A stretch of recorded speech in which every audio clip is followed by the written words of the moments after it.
welcome to a figure review, and this is Kawaii Des. This is weep time. It's weep time, everybody. I don't know. I don't have a single Gundam figure, and apologies. I gotta do a disclaimer kind of thing.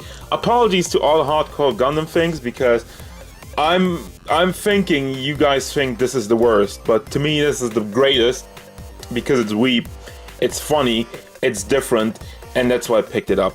This is, of course, the MS Girl, Armor Girls Project S Gundam from Bandai Tamashii Nations, and Armor Girls Project. There's like a Gundam symbol up there. That looks cool. Yeah. I saw this figure and I was like, oh my god, this is amazing. This is amazing. This is one of the greatest figures created ever, because I like the sweep stuff. But regardless of all of that, I'm gonna have a review right now of this Gundam Girl. One word to describe this: kawaii. You might say awful or disgrace, depending on who you ask, but I'm sticking with kawaii. So first of all, we're gonna have a look at this little girl. 15, almost 15 centimeters to the tippy top of her head, and all the head ornaments, the armor that's going on over there. So about 6 inches. You know, it's a little under there. So overall paint job and detail. Let's have a look at the face first. Overall, I mean, it's anime. It's Animumu girl, weep, with blue hair. Kind of like a little bit of a Ray vibe. I like that. If there's any Gundam character she kind of resembles, you know, let me know. I'm not a Gundam expert. The only thing I've seen was Gundam Wing, which I guess that's the one that everybody has seen. I liked it for the boss, but it was really deep political themes going on, which I wasn't really into that much at the time. But anyway, back to the figure. We have all this detail going on. Like very, very small, tiny writing. And all the mechanics look very good. You have like just over there with the metallic gray, and the rest of it is a flat blue with red and red, and of course yellow in the helmet, and also shading in the hair. I really like that. The rest of it, there's no shading going on in the rest of it, but for a metal robot parts, I really wouldn't expect that going on. But yeah, all throughout the body, looks very nice. Lots of detail going on, lots of small things you can just rotate around over here. I don't even know what that is. Just like to show us. But we'll get to the articulation anyhow. And we'll get to also the accessories. I just wanted to have a look at the figure itself without all the stuff that's coming, because there's a lot. There's a lot to connect, guys. So be ready. We're going to have a look at the full figure at the end of the video. So let's have a look at the articulation. First of all, the head is on a ball joint, a cut ball joint that pegs into the head, which you can clearly see back there. So goes left and right, up and down, and all the way around. So good motion in there. We have some motion in the neck as well. That really rotates around a little bit, not too much. Then this entire backpack has the shoulder pads on it, which are on ball joints, so you have great range of motion with that. Just goes all the way around. We have a ball joint that goes into another ball, into the chest, in the shoulder, so you can rotate that around, bring it back, bring it forward, and bring it almost all the way up. Single ball hinge in the elbow, at like 45 degrees. You have the fist on the ball joint, rotating around, goes back and forth. It is a cut ball joint, so you have somewhat, it's kind of like a hinge, but it's a ball joint with pegs in it. That's basically what it is. So the chest part, it really just rotates around a little bit. I don't want to force it too much. And it has some wiggle motion, but other than that, there's not really much going on. And I really don't know. It's kind of weird. It's kind of weird that it's not going all the way. But I don't want to break anything. You guys get mad when I break stuff, so I want to be more careful. But if there's something missing, let me know in the comments. If there's somebody like, oh, you can bring it forward or you can bring it to the side more, just let me know and I'll give it another try and I'll tell you if that's true or not. Like that. Down at the hips, we have some really good motion actually. The diaper part is soft plastic, so that doesn't get into the way of your motion at all. And it goes back and forth a lot, and side to side a little bit, and you can wiggle it around all the way. I think it has like, yeah, the T-shaped pack combination. So there's a pack that goes into the torso and just goes left and right over here for some classic ball joints for the legs. There's really nothing else going on than just the ball joint. I mean, that's fair. Since you have the diaper part, it doesn't get into the way. You can get the legs up pretty far, out to the side, and even out to the back.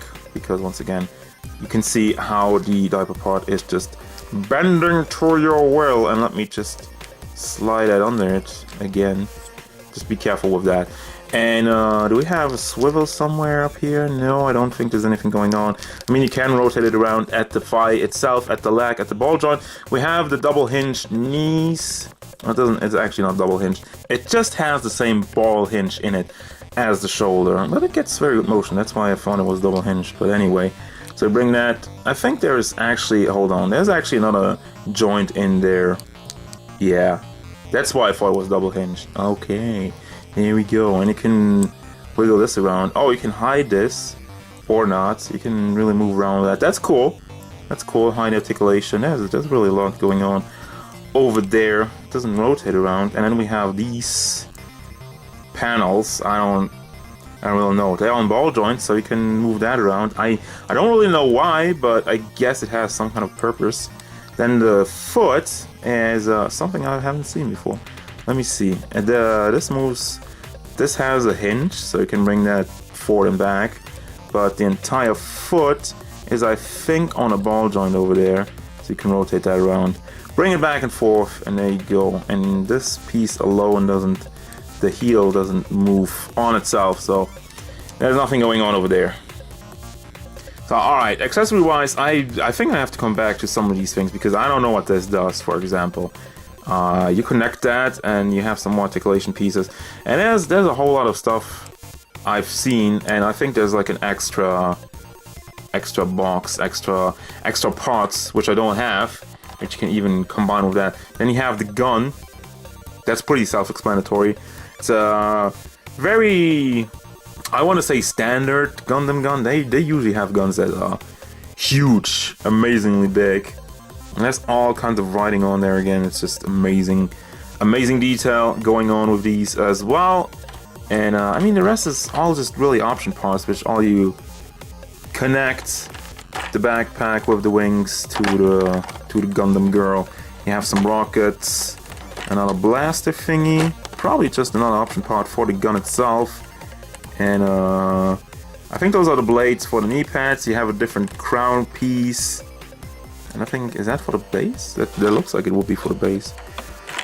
I mean, this is really kind of pointless. I need to combine this figure so I can tell you what all these things are. I think those are the knee blades, actually. Of course, you have weapons, lightsabers. Those are the arms for the base. Here's the base. It has the Gundam Sentinel, MS, Gundam Girl, everything on there. And then we have some different faces and hands. Let me take this off so you can actually see that. There you go, you have a smiley face, a closed eyes, and a smile with with her tongue sticking out a little bit. Winky face. And open hands, grab hands, and more closed. There's like with the trigger finger kind of going out more, and then just a closed hand for the gun for better stability. And then we got the final version. Now, I did record me putting it together, but it was a stumbling mess and I deleted it. So I want to go over everything real quickly and show you what's new, because it's quite a bit.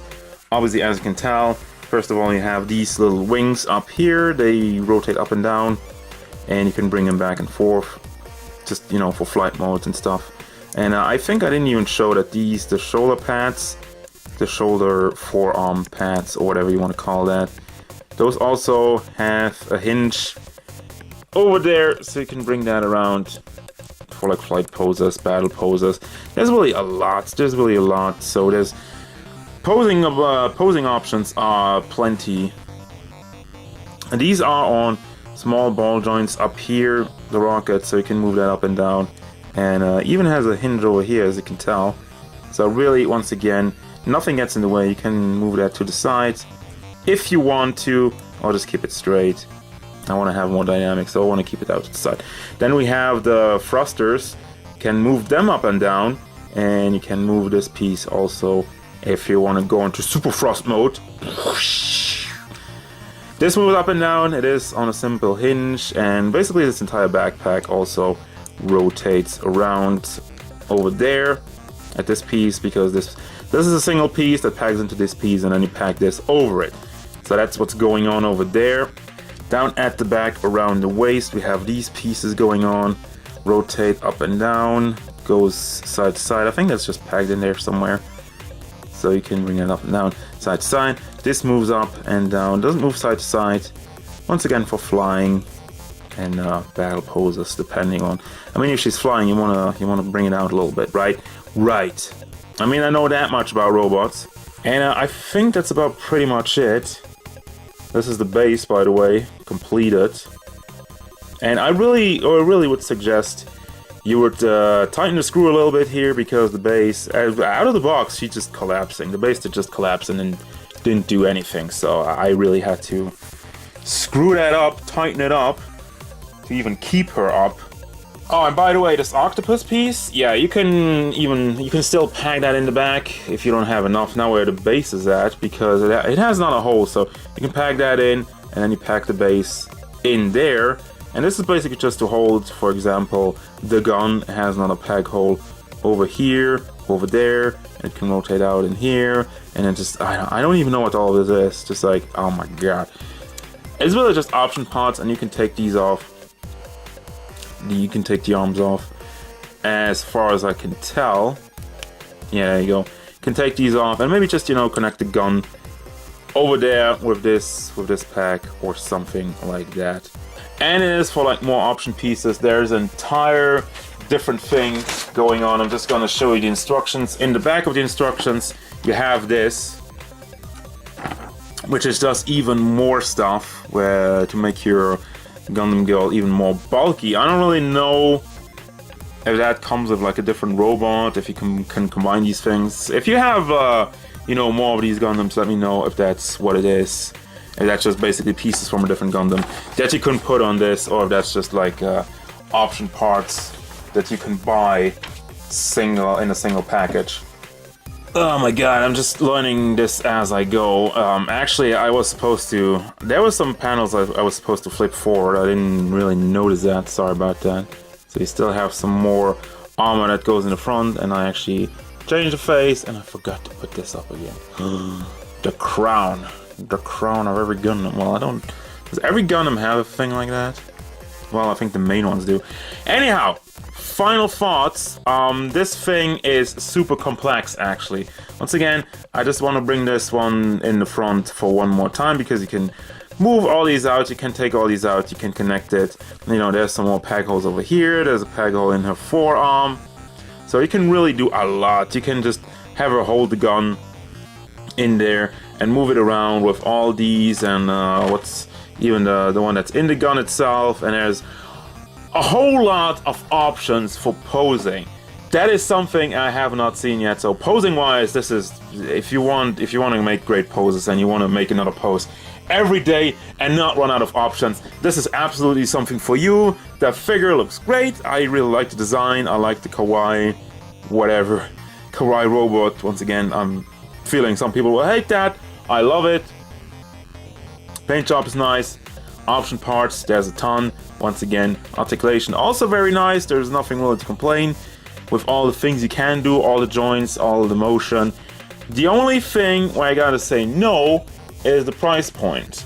This figure cost around 10,000 yen, I think, on the original release, and it dropped quite quickly to like 5,000 yen. And that's why I was like, alright, now is the time to pick it up. Now, do I think it's worth the 5,000 yen? Absolutely. Do I think it's worth the 10,000 yen? No, probably not. I mean, it depends though. If you're really a hardcore Gundam fan, and I wanna address that one more time. I'm not a Gundam expert, so if you're a Gundam expert and you're saying this figure is bad compared to all the other Gundams, that's fine. I can't tell you that because I don't know. So there you go. Basically, final verdict. I do recommend this, but not at full price. And I do only recommend this, of course, if you're into this weep, funny anime robot girl thing. Then this figure is for you. If none of these apply to you, then this figure is not for you. And that's gonna do it. As usual, guys, thank you very much for watching. Don't forget, if you enjoyed this review, feel free to hit it up with a like, and maybe subscribe to the channel so you can stay tuned for more figure reviews, gameplay stuff, and whatever anime Gundam girl wants.